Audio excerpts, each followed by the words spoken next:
परमात्मा कबीर जी भी क्या बताते हैं, मन नेकी कर ले 2 दिन का मेहमान, मन नेकी कर ले 2 दिन का मेहमान, मन नेकी कर ले 2 दिन का मेहमान। जोरू लड़का कुटुम कबीला 2 दिन का ये तन मन का मेला। जोरू लड़का कुटुम कबीला 2 दिन का तन मन का मेला।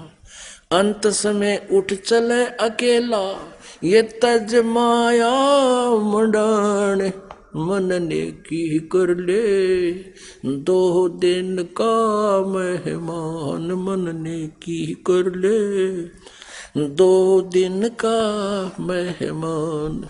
कहाँ से आया कहाँ जावेगा, तन छूटे तब कहाँ समावेगा। कहाँ से आया कहाँ जावेगा, तन छूटे तब कहाँ समावेगा। आखिर तुझको कौन कहेगा, गुरु बिन आत्म ज्ञान, मन नेकी कर ले 2 दिन का मेहमान, मन नेकी कर ले 2 दिन का मेहमान। कौन तुम्हारा सच्चा साईं, झूठी है ये सकल सगाई। अब कहते हैं तेरा सच्चा भगवान स्वामी कौन है, उस परम पिता को जान। और यहाँ तो ये रिश्ते नाते तो असथाई हैं, जब तक जीवन है तब तक ये जुगाड़ जुड़ रहा है।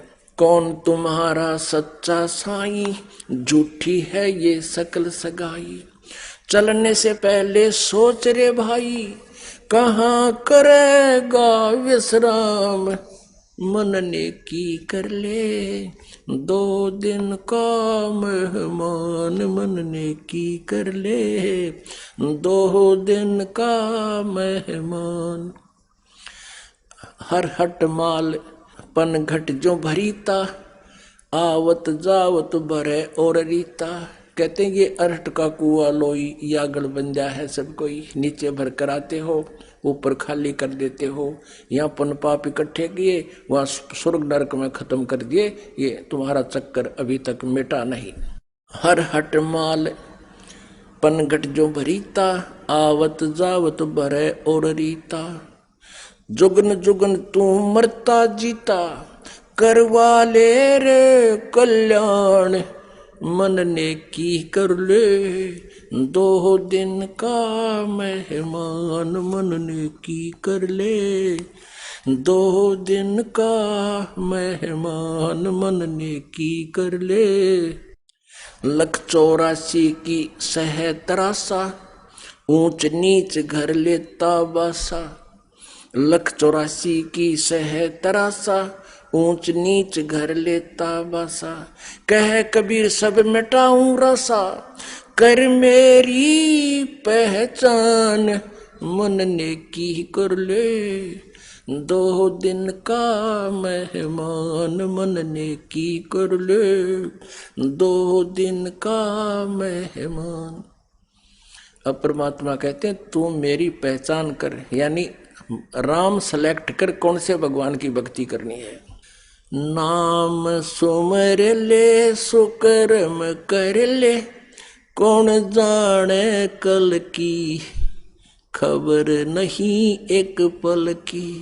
नाम सुमर ले सुकर्म कर ले, कौन जाने कल की, खबरिया ना पल की। कोडी कोडी माया जोड़े, बात करे छल की। कोडी कोडी माया जोड़े, बात करे छल की। पाप पुण्य की या बांध ली पोटरिया, अब कैसे हो हल्की। पाप पुण्य की बांधी पोटरिया, कैसे हो हल्की। नाम सुमर ले सुकर्म कर ले, कौन जाने कल की, खबर नहीं पल की। नाम सुमर ले सुकर्म कर ले, कौन जाने कल की खबर नहीं पल की। मात पिता परिवार भाई बंधु या तरिया मतलब की, मात पिता परिवार भाई बंधु तरिया मतलब की। चलती बरिया कोई न साथी या माटी जंगल की खबर नहीं पल की। नाम सुमर ले सुकर्म कर ले, कौन जाने कल की खबर नहीं पल की। तारों बीच चंद्रमा जो झलके, तेरी महिमा झला झलकी। तारों बीच चंद्रमा जो झलके, तेरी महिमा झला झलकी। और बने कुकरा फिर बेस्टा खावे, अब बात करे बल की खबर नहीं पल की। नाम सुमर ले सुकर्म कर ले, कौन जाने कल की खबर नहीं पल की। अब परमात्मा कहते हैं ये राजा लोग जैसे तारों में चंद्रमा की विशेष शोभा होती है, कहते तुम आज तेरी ऐसी महिमा है जलाजल की, और फिर भक्ति नहीं करी तो कहते बने कुकरा कुत्ता बने और बेस्टा खावे, और इब बात करो बल्कि मैं नो कर दूंगा, मैं नो कर दूंगा। है तारों बीच चंद्रमा जो झलके, तेरी महिमा झला झलकी। बने कुकरा बेस्टा खावे, अब बात करे बल की खबर नहीं पल की। नाम सुमर ले सुकर्म कर ले, कौन जाने कल की खबर नहीं पल की। ये संसार रहन का सपना जैसे ओस बूंद जल की। ये संसार रहन का सपना जैसे ओस बूंद जल की। सतनाम बिन सब है साधना, जैसे गारा दल दल की खबर नहीं पल की। नाम सुमर ले सुकर्म कर ले, कौन जाने कल की खबर नहीं पल की। नाम सुमर ले सुकर्म कर ले, कौन जाने कल की खबर नहीं पल की। अब कहते हैं सतनाम, सच्चे मंत्र बिना, सच्ची साधना बिना, पूर्ण परमात्मा की भक्ति के बिना अन्य जो साधना तू कर रहा है वो तो गारा दलदल की, इसमें दूना गिरावट में जाएगा, दूना नरक में जाएगा, ये साधना ठीक नहीं। ये संसार रहन का सपना जैसे ओस बूंद जल की। सतनाम बिना सब है साधना, ये गारा दलदल की खबर नहीं पल की। नाम सुमर ले सुकर्म कर ले, कौन जाने कल की खबर नहीं पल की। अंत समय जब चले अकेला, तेरे आंसू ने न ढलकी। अंत समय जब चले अकेला, तेरे आंसू ने न ढलकी। कहे कबीर शरण गह मेरी, कहे कबीर शरण गह मेरी। हो रक्षा जल थल की खबर नहीं पल की। अब परमात्मा याद दिलाते हैं कि के अपलातून पाक रहे हो, 1 सेकंड में पता नहीं क्या हो जाएगा। और क्या याद दिलाते हैं परमात्मा कबीर जी हमारे को, कि जब तू संसार छोड़कर अकेला जाएगा पूरे परिवार को और सारे जीवन में जो तूने डले डोए थे वह या तो बैंक में जमा करा दी माया, और या कोई कोठी बंगला गाड़ दिया, और फिर आप जाएगा पल्ला झाड़ के फिर रोता जाएगा बुरी तरह। अब क्या कहते हैं कि हिड़की दे दे रोएगी सुरता जब तू चल लेगी अकेली। कहते पछाड़ खा खा गिरेगा तू, यम के दूता छुटाओगा, रोएगा, है मेरा बेटा रह गया, मेरी कोठी रहेगी। और वह गट्टियां पे मारेंगे, फिर उनका चल हम देंगे तेने कोठी उड़े, चूहा बनाओगे बिल में घूमेगा। फिर हमारे लिए कितने पापड़ बेले मालिक ने इतनी वाणी बोल रखी। और परमात्मा कहते हैं या दुनिया अजब दीवानी, मेरी कही एक नहीं मानी। क्या बताते हैं? कहाँ से आया और कहाँ जावेगा। अब तू इस थोड़े से जीवन में यहाँ पता नहीं के बन बैठा, भूल गया सब कुछ। कहाँ से आया था तू, और फिर मृत्यु के उपरांत कहाँ जाएगा। और ये तन छूटे तो कहाँ समाएगा। आखिर तुझको कौन कहेगा, गुरु बिन आत्म ज्ञान, मन ने की कर ले 2 दिन का मेहमान। परमात्मा कहते फिर गुरु के बिना तुझे ये बताओगा कौन, ये ज्ञान जो आज तुझे मिल रहा है, जो परमेश्वर ने स्वयं आकर बताया। कहते आखिर तुझको कौन कहेगा, गुरु बिन आत्मज्ञान। पुण्यात्माओं, एक आत्म ज्ञान होता है, एक परमात्म ज्ञान है। आत्म ज्ञान तो यहां तक है कि मैं कौन हूं, कहां से आया हूं, और यहां हम किस लिए जी रहा हूं, क्या उद्देश्य है, ये तो आत्म ज्ञान। और फिर परमात्म ज्ञान कि कौन वो परमात्मा है जिससे पूर्ण मोक्ष हो सकता है, जिससे हमारे पाप कर्म नाश हो सकते हैं। फिर उस परमात्मा की शरण गहनी है, उस परमात्म ज्ञान से। इस प्रकार आपका होगा कल्याण। बोलो सतगुरुदेव।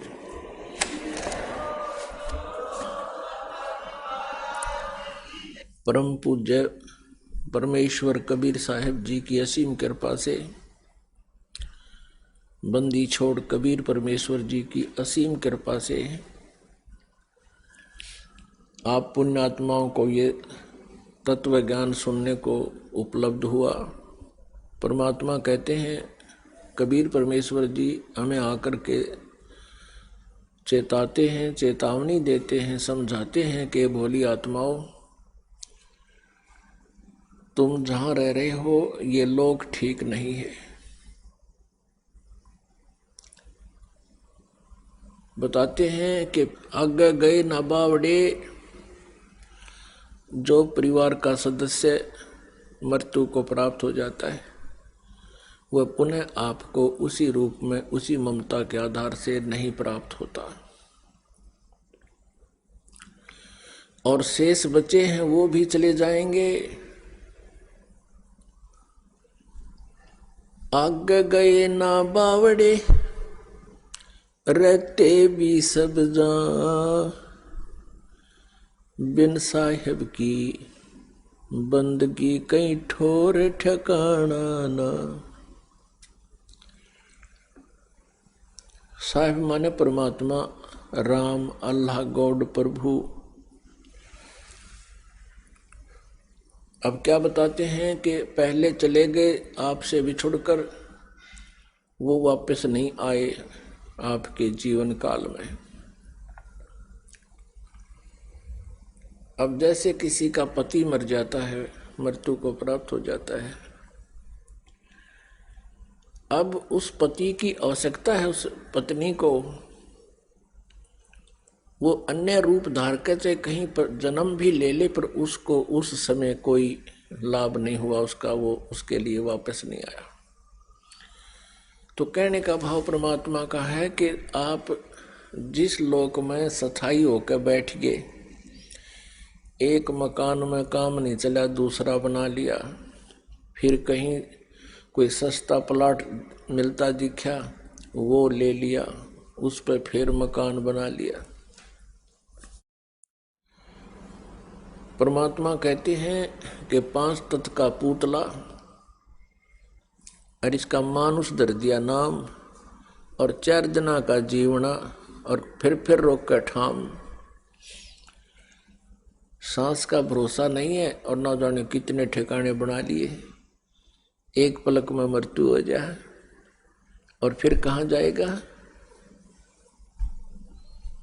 इसकी चिंता नहीं। सत्संग में आने से प्राणी को ये चिंता बनती है, समाधान कराने की उत्सुकता होती है। इसलिए परमात्मा हमें चेतावनी दे रहे हैं, समझा रहे हैं कि ये ठिकाना ठीक नहीं तुम्हारा। बिन साहिब की भक्ति कहीं ठोर ठिकाना ना। साहिब माने राम। अब जैसे पहले आपको सत्संग में सुनाया था, आजा बंदे सन राम की फिर पाछे पछतावेगा। अब कौन से राम की शरण में आना चाहिए, ये भी आपको विस्तार से बताया था। अब राम माने स्वामी, प्रभु, मालिक, साहब कहो, राम कहो। तो ब्रह्मा विष्णु महेश जी एक ब्रह्मांड में एक विभागीय मालिक है। रजगुण विभाग के ब्रह्मा जी, सतगुण विभाग के विष्णु जी, तमगुण विभाग के शिव जी। और ये केवल इन तीन लोकों पर, पृथ्वी लोक, पाताल लोक और स्वर्ग लोक पर ही स्वामी हैं, प्रभु हैं, मालिक हैं। ये भी राम कहलाते हैं, स्वामी कहलाते हैं। ये भी भगवान की संज्ञा में हमने ले रखे हैं, क्योंकि जो जितना पति है, जितना स्वामी है, उतना ही वो राम है। और इनका पिता जो ब्रह्म है वो 21 ब्रह्मांड का स्वामी है, राम है।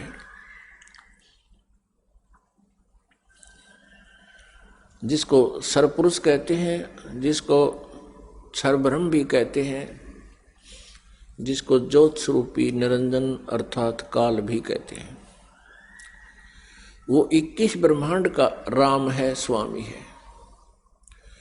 एक है अक्षर पुरुष, श्रीमद् भगवत गीता अध्याय नंबर 15 के श्लोक 16 और 17 में 3 पुरुष कहे हैं। एक क्षर पुरुष, एक अक्षर पुरुष और तीसरा जो है वो परम अक्षर पुरुष कहो, परम अक्षर ब्रह्म कहो, उत्तम पुरुष तु अन्य। यानी 16वें श्लोक में वर्णित सरपुरुष और अक्षर पुरुष से कोई अन्य और पुरुष माने प्रभु है, जो उत्तम है, श्रेष्ठ है। तो जो अक्षर पुरुष है ये 7 शंख ब्रह्मांड का स्वामी है, 7 शंख ब्रह्मांड का राम है, साहब है।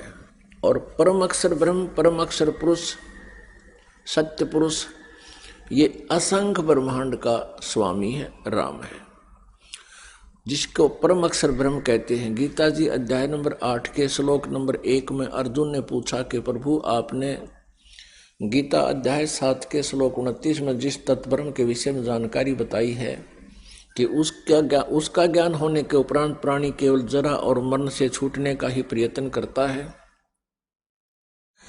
इस संसार की किसी भी वस्तु की डिमांड नहीं रखता, इच्छा नहीं रखता। 8वें अध्याय के 1 श्लोक में अर्जुन ने पूछा किम तत्ब्रह्म, वो तत्ब्रह्म क्या है। इसका उत्तर गीता ज्ञान दाता ने 8वें अध्याय के 3 श्लोक में दिया कि वो परम अक्षर ब्रह्म है। वो गीता ज्ञान दाता से अन्य है और है, सुप्रीम पावर है। तो वो परम अक्षर ब्रह्म जो है वो सर्वशक्तिमान है और ऑल कंट्रोलर है, कंप्लीट गॉड है, वो पूर्ण परमात्मा है। और वो कबीर देव है, कबीर साहब है, जो बनारस में, काशी में, भारतवर्ष की पावन पृथ्वी पर आकर के 120 वर्ष रहे थे, सतलोक से चलकर आए थे, सह शरीर आए थे, सह शरीर चले गए थे।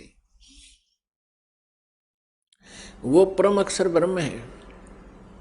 और गीता ज्ञानदाता अध्याय नंबर 15 के श्लोक नंबर 1 से 4 में स्पष्ट करता है कि तत्वदर्शी संत की पहचान बताई गई है कि उल्टे लटके हुए संसार रूपी वृक्ष के सभी विभागों को जो विस्तार से बताता है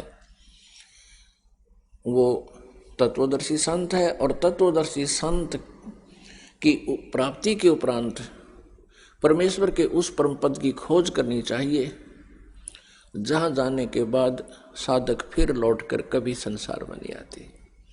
और जिस परमेश्वर से संसार रूपी वृक्ष की प्रवृत्ति विस्तार को प्राप्त हुई है, यानी जिसने सब ब्रह्मांडों की रचना की, और उसी की पूजा करनी चाहिए, अन्य की नहीं। ये गीता ज्ञानदाता दृढ़ता से कह रहा है। अपनी पूजा के विषय में भी बताता है। 8वें अध्याय के 13वें श्लोक में कहता है कि मेरा तो केवल एक ओम अक्षर है, इसकी साधना करोगे तो मेरे वाली परम गति प्राप्त होगी। ओम ब्रह्म का जाप है। ओम के जाप की सत्य साधना करने से, सच्चे दिल से करने से ब्रह्मलोक प्राप्त होता है। ब्रह्मलोक पर्यंत भी प्राणी पुनर्जन्म के अंदर है, उनकी भी जन्म मृत्यु होती है। गीता जी अध्याय नंबर 8 के श्लोक नंबर 16 में स्पष्ट किया है। गीता ज्ञानदाता स्वयं भी कहता है कि चौथे अध्याय के 5वें और 9वें श्लोक में, दूसरे अध्याय के 2 और 12 श्लोक में, 10वें अध्याय के दूसरे श्लोक में कि अर्जुन मेरे और तेरे बहुत जन्म हो चुके हैं, तू नहीं जानता मैं जानता हूँ, मेरे जन्म और कर्म अलौकिक है। मेरी उत्पत्ति को ये देवता और ब्रह्म ये ऋषि लोग नहीं जानते।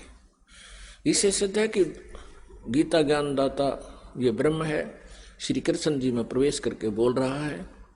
इसके कर्म अलौकिक इसी प्रकार हैं कि वो कभी किसी के समक्ष नहीं आता और किसी में प्रवेश करके या किसी का रूप धारण करके अपने कार्य करता है। तो उसी परमात्मा परम अक्षर ब्रह्म की साधना से प्राणी को पूर्ण मोक्ष प्राप्त होता है। वहां जाने के बाद फिर लौटकर संसार में कभी नहीं आते। अब यहाँ काल के लोक में क्या स्थिति है, ब्रह्म के लोक में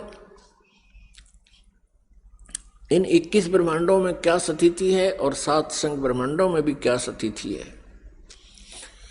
आज पुण्यात्माओं आपके पास यह संसारिक झूठा सुख उपलब्ध है, आपके संतान भी है, आपके पास संपत्ति भी है, उच्च पोस्ट भी प्राप्त है।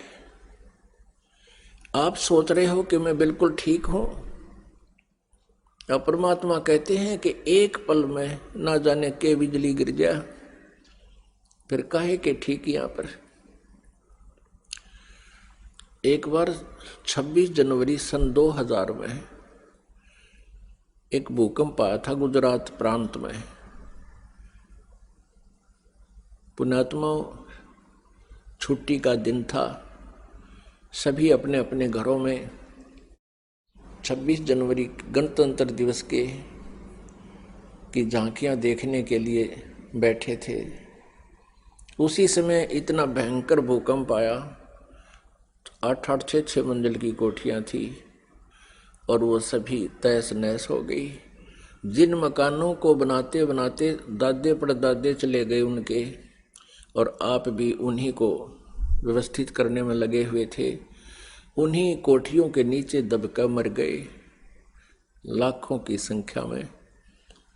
इस काल ने वहां गाड़ी गाल दी। तो यहां परमात्मा याद दिलाते हैं, बच्चों तुम भांग के नशे में हो। कौन से भांग के नशे में? इस काल के झूठे सुख रूपी इस भांग को पीकर तुम मदमस्त हो गए। कबीर ये माया अटपटी सब घट आन अड़ी, किस किस को समझाऊं या कुएं भांग पड़ी। अब परमात्मा कहते हैं किस किस न समझाऊं, इस 21 ब्रह्मांड के कुएं में काल ने बगैर तौल की भांग डाल रखी है और इस भांग को हम पिए बैठे हैं। अब इस एंटीबायोटिक प्रवचनों से, परमात्मा की वाणी और ज्ञान से आपकी यह भांग उतरेगी, ये नशा उतर जाएगा। फिर आपको नींद भी ढंग से नहीं आया करेगी, लेकिन नींद में भी चिंता बनी रहेगी, हे भगवान कहीं फिर काल का दाव ना लग जावे, हमारा फिर पुनर्जन्म ना हो जावे, कहीं हमसे भक्ति ना बने। पुण्यात्माओं जब आपका ये अज्ञान अंधकार हट जाएगा और ये झूठे सुख का जो माया है इसका नशा उतर जाएगा, फिर आपको जीने का लुत्फ न्यारा ही होगा। फिर आपको जीने के उद्देश्य का ज्ञान होगा, हम किस लिए जीना चाहिए। और फिर इस उद्देश्य से आप परमात्मा से डिमांड करोगे, आपकी टाइमली मौत भी होने वाली होगी, उसको भी एक्सटेंड कर देगा परमात्मा आपकी सच्ची लगन भक्ति की देख के। और अन्यथा इस जीवन का हमें कोई लाभ नहीं। यदि हम भक्ति नहीं करते हैं तो ये पशु पक्षियों जैसा ही जीवन है हमारा। तो क्या बताते हैं परमात्मा के आगे गए ना बावड़े, रहते भी सब जाहि, बिन साहेब की बंदगी कहीं ठोर ठिकाना न। बिन साहेब की, बिन भगवान की भक्ति। अब कौन से भगवान की भक्ति ये आपको बता दिया। परम अक्षर ब्रह्म, उस सुप्रीम गॉड की, उस कंप्लीट गॉड, पूर्ण परमात्मा, वो साहब है हमारा। अब जैसे आप जी यहाँ अपने आप को ठीक मान रहे हो, 1 मिनट में मृत्यु हो जाती है, यहाँ से हुआ चलो, फिर अपने पुण्य अच्छे कर रखे हैं तो स्वर्ग में गए, स्वर्ग के अंदर आपके पुण्य रहे तब तक तो आप स्वर्ग में रहे, उसके बाद वहां से चलो कहाँ, नरक में। नरक में पापों को भोगा, फिर वहां से कहा चलो गधे की योनि में। अब कुमार के डले ढोए हैं, मिट्टी ढोई, फिर वहां से मृत्यु होगी, फिर चलो सूअर की योनि में, वहां मृत्यु होगी, फिर चलो कुत्ते की योनि में। या चलो चलो जब तक नहीं मिटेगी तब तक हमारा कोई ठोर ठिकाना ना। और वो चलो चलो मिटेगी कबीर परमेश्वर जी से। कबीर परमेश्वर जी को काल ने इतना रिजेक्ट करवा दिया इन नकली गुरुओं द्वारा, आचार्यों द्वारा। हम अन्य सभी देवताओं को पूज सकते थे, लेकिन कबीर जी को कोई, जुलाहे कबीर को, धाने कबीर को कोई ये कह दे कि ये भगवान है, तो मजाक हंसी आती थी उस व्यक्ति की। एक बार एक बहन बता रही थी, जी मैंने आपका सत्संग सुना कि उस पर चल रहा था एक चैनल पे, आप कह रहे थे कि कबीर इज गॉड। तो मैंने सोचा महाराज जी दिखे तो पढ़े लिखे और बताओ कबीर न भगवान, मेरा कति नहीं जची, हंसी आई। देखी से बोले हैं पर कबीर को भी भगवान बता रहे।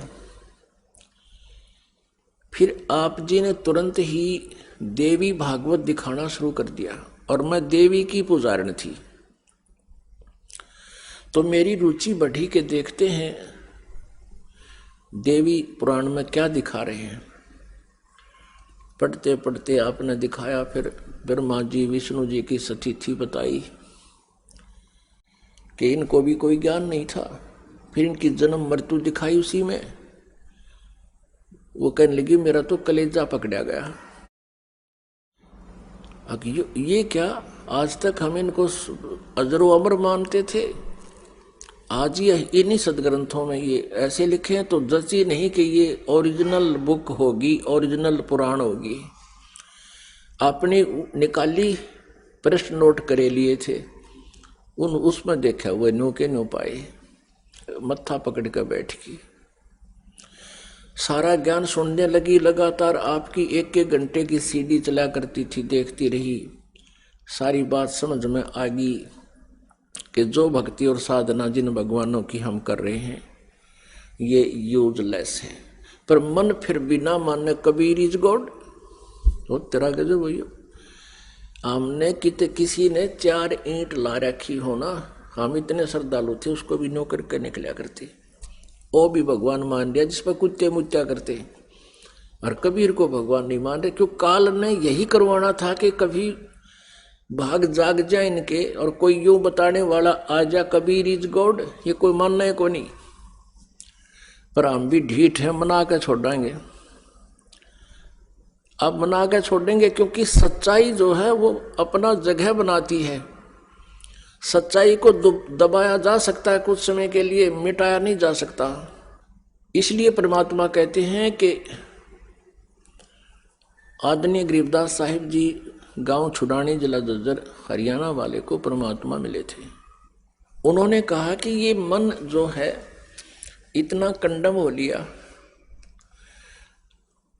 ये सत मार्ग को स्वीकार करने को तैयार नहीं, अन्य कोई पूजाएं इससे करवा ले, यो खुश होकर कर लेता है। जैसे कोई एक व्रत रखता है सोमवार का, और उसको कह दे कोई कि शुक्रवार का व्रत बहुत लाभ देता है, वो भी शुरू कर देता है। और कोई जाता सालासर, उसको कह दे बालाजी जाने से बहुत लाभ होता है, तो वहां भी पहुंच जाता है। फिर उसको कोई बता दे कि वहां नीलकंठ पे मत्था टेकने से बहुत लाभ होता है, वहां भी पहुंच जाता है। और जब इसे कोई संत बताता है परमात्मा का यथार्थ ज्ञान, तो ये मन ना जाने कितने ऑब्जेक्शन लगा देता है, ऐसे कैसे हो सकता है, ऐसे कैसे हो सकता है। और जब वो डरे ढोए था, जब कभी मन में ना आया कि ऐसे कैसे हो सकता है, यहाँ क्या फायदा है। आत्मा को मन के साथ जोड़ दिया। आत्मा परमात्मा का अंश है और मन ने, इस काल ने अपना एजेंट मन इस आत्मा के साथ नथी कर रखा है। गाय और गधे के को इकट्ठा बांध दिया एक रस्से से, दोनों के गल बांध दिए। अब गाय का स्वभाव कुछ है, गधे का कुछ है। तो गधा तगड़ा हो गया, ये गाय को घसीटे फिर रहा है। और जब इस आत्मा रूपी गाय को अपना आहार मिलेगा, फिर इस मन रूपी गधे की या कतई नहीं सुनेगी और इसने घसीट ले जाएगी। अब इस आत्मा को ये तत्व ज्ञान होता जा रहा है, तो ये फिर इस मन रूपी गधे की एक नहीं माने, इसका ऊपर बैठेगी फिर। या देखिए, तो अभी तक ये मन हमें मूर्ख बना रहा है कि ऐसे सत्संग में जाएगा तो पीछे नुकसान हो जाएगा, इतना पैसा खर्च हो जाएगा, और उधर से वहां बैठे बैठे इतना नुकसान हो जाए। एक भक्त बता रहा था जी, हम नाम अवश्य ले लिया था और परमात्मा ने बहुत सा लाभ भी खूब दे दिया था, पर फिर भी संसार का रंग उतरा नहीं था। सत्संग में आने से आनाकानी होए जाया करती थी, फिर देखेंगे फिर देखेंगे। 3-4 महीने निकाल दिए, और यही सोच करके दूर जाना पड़ता है, खर्चा भी बहुत होता है। वो कह रहा था कि क्या हुआ, एक अच्छा तूफान सा आया और गली में लगा हुआ पोल था, बिजली का खंबा, उसका तार टूट गया और 30,000 की भैंस लाए थे, 3-4 महीने हुए थे। उसने वो तार मुंह में देकर काटने लगी, करंट मार गया, लगा उसको बिजली का, वो मृत्यु को प्राप्त हो गई। और हम वहीं थे सारे, छुट्टी का दिन था। 1 घंटे 2 घंटे के बाद भैंस को संभालने गए तो वह तो खत्म हो ही पाई। अब फिर हम पहुंचे गुरुदेव के पास और कहा जी हमने तो नाम भी ले रखा, हमने पाठ भी करा रखा है, देख हमारी भैंस मर गई। तो दास तो यही बताता, भाई कोई बात नहीं, ज्यादा हानि होनी हो थोड़े में टल गई होगी। फिर पूछा आया कितने दिन में? जी 6 महीने हो गए। क्यों नहीं आया भाई? ने बोला जी दूर था, पैसे गणे लग गए थे, किराया खर्चो था। और मैं कहा ईब कितने लाग गए? 30,000 रुपये, और 30 और लावा गायब 60,000 हो गए। और परमात्मा के चरणों में आने वालों को हानि नहीं हुआ करती। ये अपनी कमजोर सोच से हम दुख उठाते हैं, हानि उठाते हैं। तो इस प्रकार इस तरह के विचारों को सुनने से हम परमात्मा में दृढ़ होंगे। तो पुण्यात्माओं, इस मन ने हमारा ठेका ले रखा है काल के फंसा रखने का, और आत्मा जाग जाएगी फिर ये इसका नहीं मानती बिल्कुल भी। एक भक्त बता रहा था जी, मैं 7 दिन की छुट्टी ली। पहले हम 7 दिन का सत्संग करते थे, जिसको ओपन सत्संग कहते हैं, खुला समागम। साल में 1 आधी बार करते थे, 2 बार करते थे। वो कहने लगा जी मैंने छुट्टी ली, छुट्टी मिल गई, तो पहले दिन ये सोचा कि अभी नहीं चलूंगा, कल चल पड़ूंगा, 7 दिन है, पीछे के 1-2 दिन का सत्संग सुन लूंगा, इतना अपना यहीं रेस्ट करता हूँ। उसी दिन सामने एक रिलेटिव आ गया, यानी बहनोई आ गया, मेहमान। वो कहने लगा भैंस खरीदनी है मैंने, अब उसको मैं मना नहीं कर सका, सोचा चल भैंस दिला देता हूँ। गांव में देखी नहीं मिली, फिर किसी ने बताया उस गांव में 10 किलोमीटर दूर उठाकर दोनों जने साइकिल वहाँ गए, वहाँ वो बिक गई। तो तीसरी जगह बताई, यानी 7वें दिन वापस आए, बिना भैंस लिए आए। 7वें दिन वापस आ गए, धक्के खा के भैंसा के गोबर में पैर कटवा के छनवा के और बिना भैंस लिए वापस आ गए। वो 7 दिन वहाँ बर्बाद हुए धक्के खा के। तो पुण्यात्माओं, परमात्मा हमें याद दिलाते हैं, जब परमेश्वर प्रसन्न हो जाएगा ये काम भी जल्दी बन जाया करते हैं, क्योंकि भगवान को हम इसलिए खोजते हैं कि जो मनुष्य जिस कार्य को नहीं कर सकता वो परमेश्वर शीघ्र कर देता। जैसे हम हाथ से जो है ना चक्की पीसते थे माताएं हमारी बहनें, और अब पावर से चलती हैं वो तो 1-1.5 घंटे में मनमाना 3 किलो आटा मुश्किल से पीसा करती, अरी पीस दे 3 बोरी। तो इस प्रकार पावर का कनेक्शन मिलने के बाद हमारे सब कार्य सुगम हो जाते हैं। तो पुण्यात्मा, परमात्मा के मार्ग में बाधा ये मन बनता है, और इस मन को फिर ज्ञान से सेट किया जाता है। इसके विषय में क्या बताते हैं, ये आत्मा रोती है और कहती है भगवान मेरे को तो इस काल के साथ बांध दिया, और ये उल्टे काम ने तो जल्दी सुन ले है, अच्छे काम ने कतई नहीं सुनता। अब कोई कह दे आज सत्संग में चलेंगे, तो कहेगा फिर देखेंगे। और थोड़ी सी देर में कोई आ जाता है कि आजा ताश खेलेंगे, अकाजा एक और बुला ले, और बैठ जाएंगे उधर सारा दिन। हाँ, रात में जो है ना सूर्य अस्त हो जाता, अंधेरा हो जाता, फिर भी नो देख देख हो लो मार कोई काम हो आयो। और भक्ति में नो गए टाइम कोई नहीं। आत्मा को जब ज्ञान हो जाता तब रोती है कि भगवान सचमुच आप जो कहते हो यही हमारे साथ हो रहा है। मत तो दे दी है बाल में बैरे नो, मत तो दे दी है बाल में बैरे नो, मत तो दे दी है बाल में।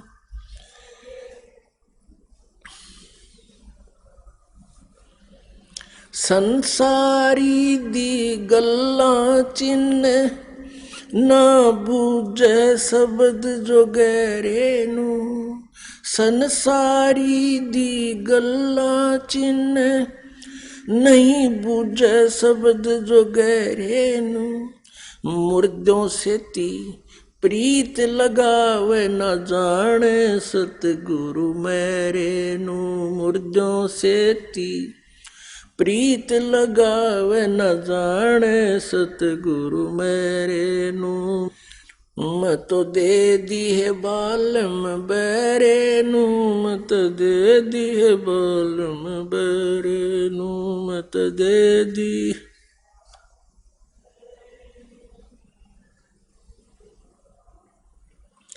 श्वेत छत्र सिर मुकुट बिराज, देखत ना उस चेहरे नू।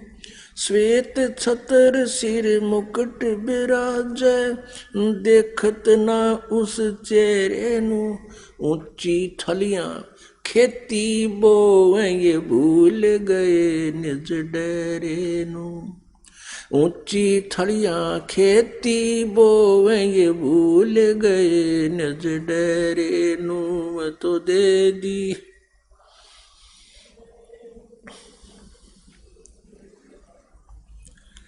नू, मैं तो दे दी है बालम बैरे नू, मैं तो दे दिए बालम बैरे नू। ये संसार समझदा नाही कहंदा श्याम दोपहरे नू। ये संसार समझदा नाही कहंदा श्याम दोपहरे नू। गरीब दास ये वक्त जात है रोवोगे इस पैरे नू गरीबदास ये। वक्त जात है रोवोगे इस पैरे नू मैं तो दे दी।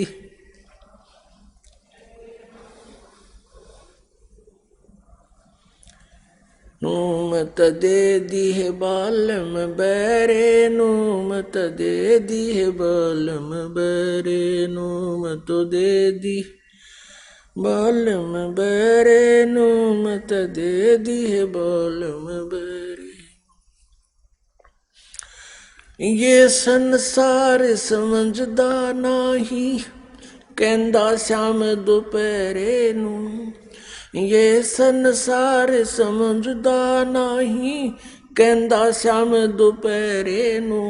गरीब दास ये वक्त जात है रोवोगे इस पैरे नू। गरीब दास ये वक्त जात है रोवोगे इस पैरे नू मैं तो दे दी है बालम।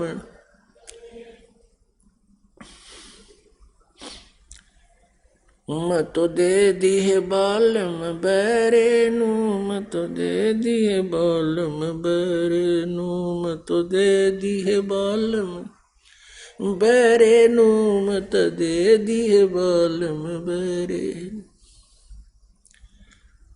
पुण्यात्मा, परमात्मा ने हमें बहुत प्रकार के एंटीबायोटिक मेडिसिन दे रखी हैं। कहीं शब्द, कहीं वैसे प्रवचन, कथाएं आदि सुना के, जिनसे हमें परमात्मा की महिमा का ज्ञान होता है और मन भी फिर आत्मा के अनुकूल होने लग जाता है। क्योंकि हम अपने शत्रु के जो मित्र है यानी मन है, हम इसको ही अपने साथ सेट कर लेंगे और फिर ये हमारा सहयोगी हो जाएगा। और इसकी स्पीड बहुत है, फिर हम इस मन के ऊपर सवार हो जाएंगे। अब ये मन आत्मा के ऊपर बैठा है। अब क्या बताते हैं, आत्मा रो रही है, परमात्मा समझा रहे हैं कि तुम्हारे साथ ऐसा हो रहा है। ये मन जो है संसारी दी गल्ला चिन्ह न बूझे शब्द जो गहरे नो। अब जैसे गुरु जी बताते हैं, कितना रहस्य में ज्ञान बता रहे हैं, इससे सुख भी हो रहे हैं, और फिर भी कोई आकर कह दे कि वो पूजा तो करनी ही चाहिए, उसकी तुरंत मान लेते हैं। अब क्या बताते हैं, मुर्दों से ती प्रीत लगावे न जाने सतगुरु मेरे नु। जैसे किसी गांव नगर में कोई साधु संत रहते थे, जैसे भी कोई सिद्धि वाले कोई पुरुष थे, उनकी मृत्यु हो जाती है। उसकी मृत्यु के उपरांत जहाँ उसको अंडरग्राउंड करते हैं, दबाते हैं, जमीन में समाधि देते हैं, उसके ऊपर एक यादगार बना लेते हैं। उसमें उसकी एक मूर्ति भी कभी कभी रख देते हैं, और फिर पूरे के पूरे गांव के गांव, नगर के नगर उस समाधि को, उस मरे हुए को पूजना शुरू कर देते हैं, मुर्दे को। अपने आत्माओं जैसे इन मंदिर, मस्जिद, गुरुद्वारों में और अन्य भी जितनी समाधि बना रखी है, वहां जाने से जीव को कोई लाभ नहीं।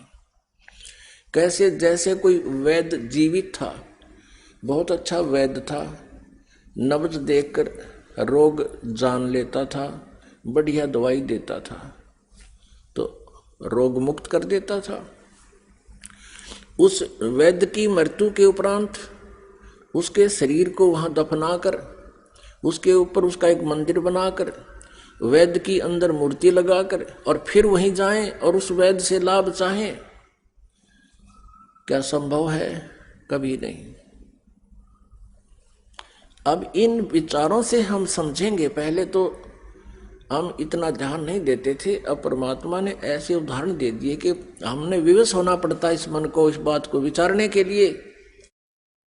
कि अब वो मरा हुआ वैद्य उसकी मूर्ति जीवित वैद्य वाला काम नहीं कर सकती। अब वो बुरा नहीं, वह मूर्ति बुरी नहीं, वो तो यादगार है कि कैसा महापुरुष रहा करता था, यहाँ पर इतना अच्छा वैद्य था। ऐसे ही जिन भगवानों की मूर्ति को तुम पूजना चाहते हो या संतों की पूज रहे हो, वैसे ही संत आपको जीवित चाहिएंगे। जैसे हम श्री राम, श्री कृष्ण जी और श्री शंकर भगवान जी, हनुमान जी, गणेश जी, हम इनकी पूजा करते हैं। कैसे? उनकी मूर्ति बना ली और मूर्ति की पूजा करते हैं। और किस लिए करते हैं? कि उन्होंने, भगवान राम ने ऐसा कर दिया था, भगवान कृष्ण जी ने ऐसा लाभ दिया था। अब श्री कृष्ण जी जीवित थे, सह शरीर थे, तब लाभ दिया करते थे। अब वो मूर्ति वो लाभ नहीं कर सकती, अब वो कंस नहीं मार सकती, उसके ऊपर चूहे आप पर कूदे सिर पे भगवान के। तो कहने का भाव ये है, हमने थोड़ा सा विवेक करना पड़ेगा। और कोई मूर्ति बुरी नहीं है, भगवानों के चित्र हैं। फिर ये देखना कि कौन से भगवान से हमें लाभ होगा। हम आज इस तत्व ज्ञान से पहले ऐसी स्थिति में थे आप जी और हम, जैसे पुराने समय में भारतवर्ष अशिक्षा के कारण था। हम छोटे छोटे थे उस समय, भारत आजाद हुआ ही था, लेकिन गुलामी की फिर भी छाप घनी थी प्रत्येक ग्रामीण पर। कोई भी अधिकारी आ जाता था किसी भी महकमे का, जैसे कोई सिंचाई महकमे का अफसर आ गया और उसने टॉप पर रखा और क्या कहा करते, साहब आ रहा है। कौन सा साहब है? पानी वाला साहब, पानी वाला नहर महकमे का साहब आ रहा है। अब उनको ये नहीं मालूम था ये किस सतर का साहब है, ये जेई है, एसडीओ है, एक्शन है, एससी है या चीफ है। कहते साहब आ रहा है पानी वाला।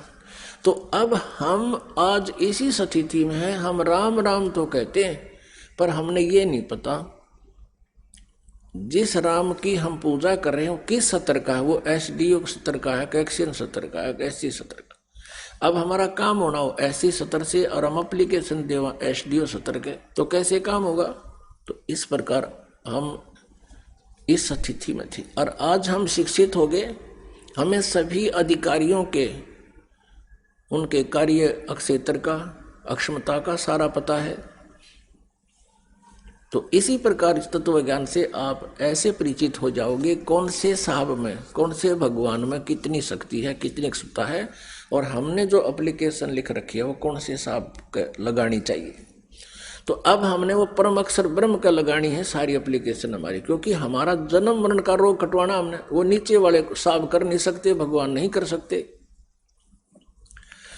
तो यहाँ क्या बताते हैं कि संसारी दी गल्ला चिन्ह और ना बुझे शब्द जो गहरे नु। अब जैसे आप कोई साधना कर रहे हो, जैसे नाम लेकर जाते हो, क्योंकि ये एक ऐसा नया नाम, नया ज्ञान और नई ही भक्ति प्रारंभ होती है जो समाज नहीं कर रहा। तो पहले तो घर में विरोध होगा, घर वाले भी किसी तरह मान जाएंगे, कोई पड़ोसी आ जाएगा, पड़ोस से ना आवेगी, अगले सारे देवी देवता छोड़ दिए, तो फिर वो कई प्रकार के इंजेक्शन लगा देते हैं। फिर हम इतने पक्के भी नहीं होते, डर जाते हैं, दूना काम बिगाड़ लेते हैं। एक समय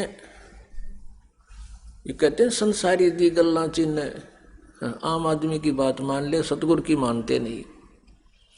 परमात्मा कबीर जी कहते हैं दुनिया अजब दीवानी, मेरी कई एक नहीं मानी, पर भी लेन जात है दुनिया, हमारा ज्ञान किन्ने नहीं सुनिया। एक समय, वैसे तो बहुत से ऐसे उदाहरण होते हैं। एक भगत बता रहा था कि मेरी पत्नी को किसी ने बहका दिया, नाम ले रहे दोनों, लड़के को तकलीफ होगी, और पीछे से कोई आई, उसने कहा ले बता तुमने देवता छोड़ दिए ना, इसलिए गड़बड़ होगी थारे। तो पीछे तो जाके जहाँ पहले खेत में मंडी बना रखी थी उड़ा माथा टेक आई। पहले तो लड़का बीमार था, फिर वह भी बीमार होगी, अब मेरे आते ही बतावे ना कि भैया क्या कहानी बन कर दी, मैंने क्या गलती कर दी। उसने आके यहाँ पूछा जी ऐसे ऐसे हो गया। माँ भाई कोई ना कोई परमात्मा की जोत बोल दो, हो जाएगा ठीक। बहुत हो गया, कोई आराम नहीं हुआ। फिर मैंने कहा भी कोई गड़बड़ की होगी कोई से घर में। ना जी कोई गड़बड़ नहीं कर रखी। अब वह कति कंडे मोली जब उसने बताई, मैं एक दिन मंडी पूजा ही अच्छे थे, डरा दिए कि तेरा छोरा बीमार हो गया, इसी कारण से हो गया। तब उनको दोबारा उपदेश दिया। अब कहते हैं परमात्मा हाथ उठा लेता है। अब भगवान पर भी अविश्वास हो गया, पर वो साथ कैसे देगा आपको। एक जींद के अंदर एक रमेश नाम के लाला जी रहते थे, उसकी पत्नी का नाम कमलेश, और उनके 2 लड़के जुड़वा, एक लड़की, और वो तीनों बालक बीमार रहते थे। बच्चा के दौरे पड़े। वो बता रहे थे जी 10 दिन तो रहा करते घर न, 20 दिन मेडिकल में दोनों बच्चे और तीसरी वाली लड़की, और स्वयं उस कमलेश के दमे की बीमारी। फिर हमारे किसी भक्त ने जब देखा, उनसे बातचीत हुई, तुम नाम ले लो हमारे गुरु जी से, आपको राहत मिल जाएगी, कबीर परमात्मा लाभ दे देंगे। उन्होंने उपदेश ले लिया। उपदेश लेते ही परमात्मा ने ऐसी रजा बख्श दी, सारे स्वस्थ। अब 3-4 महीना के बाद क्या हुआ, गुग्गा नौमी आ गई। वो गुग्गा नौमी आ गई तो कोई पड़ोसन आ गई, कुदरती आए, कमलेश गुग्गा पूजन नहीं चलती, वह उसने मना कर दिया। पहले दिन आई थी वह कि हमने नाम ले लिया, हम गुग्गा को नहीं पूजे। तो वह कहने लगी बे नो ना, पूजा तो करनी चाहिए। एक ना फलाने हमारे रिश्तेदार था, वो भी नाम ले रहा था कि सरसाले का, और उसने गुग्गा पुना पूजी थी, उसका छोरा मर गया, एक का था, लड़का मर गया। वह इतनी डरा दी, वह उसके साथ तो गई नहीं, पर अपने वहां घर में लटोटर कर लिया। अब उसी दिन सुबह कराया था, शाम ने तीनों वह फिट फेर हो गए, दोनों बच्चे मेडिकल में, उसका दमे की बीमारी और लड़की के दौरे पड़े। अब वो रमेश फिर गया उस भगत के पास कि भाई मारे तो फिर गड़बड़ होगी, नो के नो 3 महीने तो ठीक रहे, अब फिर वैसा ही हो गया। तो उसने मेरे से पूछा जी ऐसे ऐसे रमेश आया था, उसको ऐसी तकलीफ होगी। माँ भी ऐसे तो नहीं हो सकती, भगवान तो वही है जिसने पहला ठीक कर दिया, वह 3 महीने कोई तकलीफ ना रही, कोई गड़बड़ की होगी, न नाम नो तोड़ा है, कोई और पूजा कर दी होगी। तो उसने आकर रमेश से पूछा भाई गुरुजी ऐसे ऐसे कह रहे हैं। नो बोला ना। उसने कमलेश से पूछा अपनी पत्नी से कि तने कोई और पूजा की, ना मैं क्यों गुरु जी, वह डर गई कि गड़ा फिर तने। फिर उसने कहा कि नहीं, वो तो भाई मना करे। तो वो दोनों ही घर चले गए अगले दिन। तो वो कह रहा था जी मैं घूमता घूमता, पीछे उनका एक बरंडा था, आगे भी बरंडा था, पीछे बरंडा, उसके साथ में एक बैक साइड में बाथरूम था, और उससे आगे क्या देखा, एक प्लेट में धूप सी ला रखी कि मैं लाल लाल के में और रख रखा उसका बना के जंतर मंतर सा। तो मैंने पूछा उससे कि कमलेश ये क्या है, ये क्या कर रखा तुमने। वह बोली मैंने गुग्गा पूज ली। वो बोला गुग्गा बढ़ गया थारा फिर उल्टाए, ये मुश्किल तो निकाला था, ये गुग्गा फिर बुला लिया तने। अब पता लगा, फिर उसको धमकाया उसके पति ने, तने सारा नाश कर दिया। ये गुग्गा ने पहला पूज के मर गए थे, इतनी बिरान माटी हो रही थी। उसके बाद उन्होंने दोबारा नाम लिया। आज लगभग 14 साल हो गए उनको, कि तो काटा भी नहीं लग गया। अब उनको फिर दृढ़ विश्वास हो गया सचमुच ये इसने, ये और पूजा करते करते दुर्गति हो रही थी, और परमात्मा ने 3 महीने तक तीनों ठीक कर दिए थे। तो ये भी विश्वास होना चाहिए कि सचमुच जो साधना अब हमें मिली है ये ठीक है। और फिर भी एक आम व्यक्ति की मान ली। तो यहां परमात्मा कहते हैं संसारी दी गल्ला चिन्ह, संसारी की गल यानी बात को मान लेता है, ना बूझे शब्द जो गहरे नू, ये गहरा ज्ञान गूढ़ रहस्य को इसको नहीं समझता। मुर्दों से ती प्रीत लगावे न जाने सतगुरु मेरे नू, ये मुर्दों से ती प्रीत लगावे न जाने सतगुरु मेरे नू। ये मरे हुए न पूजे, कहते जिंदे सतगुरु से प्रेम नहीं करते, उस पर नहीं विश्वास करते। फिर क्या बताते हैं, श्वेत छतर सिर मुकुट बिराजे, देखत ना उस चेहरे नू। होय होय, परमात्मा को निराकार निराकार कह के गाटा जोड़ रखा था। अब आदरणीय गरीबदास साहब जी कह रहे हैं कि हम न देखा भगवान सतलोक में, और वहां श्वेत छत्र है, उसके ऊपर छतरी जैसी ये बना रखी भक्तों ने, वो निराधार अपने आप लटक रही है परमात्मा की पावर से। और बहुत बड़ा गुम्बद है जिसके अंदर परमात्मा सेंटर में विराजमान है तख्त के ऊपर, और सिर पर मालिक का बहुत सुंदर मुकुट है। श्वेत छतर सिर मुकुट बिराजे, देखत ना उस चेहरे नू, ऊंची थड़ियां खेती बोवे ये भूल गए निज डेरे नू। ऊंची थड़ियां खेती बोवे ये भूल गए निज डेरे नू। अब आदरणीय गरीबदास साहिब जी किसान थे, जाट थे, खेती करते थे। उनके आसपास ज्यादातर किसान वर्ग ही उनके विचार सुनता था। तो क्या समझाते हैं कि जैसे ऊंची थलियों पे तुम खेती बोते हो और डहर पे बीज नहीं बो रहे हो, जिस कारण से तुम निर्धन हो गए हो। ऊंची थलियां होती हैं, ऊंचे ऊंचे टीले, उन पर यदि बीज बो भी दे, कोई वर्षा हो जाए और फिर वर्षा ना हो तो एक दाना नहीं होता। थोड़ी बहुत वर्षा फिर दोबारा हो जाती है तो थोड़ा बहुत 1 मन 2 मन किले का मुश्किल से एकड़ का निकलता है। और डहर वो जमीन होती है, समतल होती है, उपजाऊ होती है, और उसमें बीज बो दिया जाए तो ऊपर की थलियों पर वर्षा हुआ जल भी उस डहर यानी नीचे वाली जमीन में आकर रुक जाता, वो ज्यादा सिंचाई अपने आप हो जाती थी। उस समय की बात है।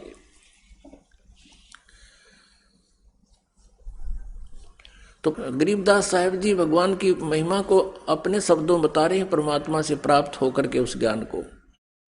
क्या बता रहे हैं कि यदि तुम अपनी डहर में बोओगे तो डहर में बीज बोया जा, 1 एकड़ में 50-60 मन गेहूं हो जाते हैं, और थलियां पर बोए तो 2 मन के भी मुश्किल से नहीं होंगे 1 एकड़ में, 2 मन 2.5 मन।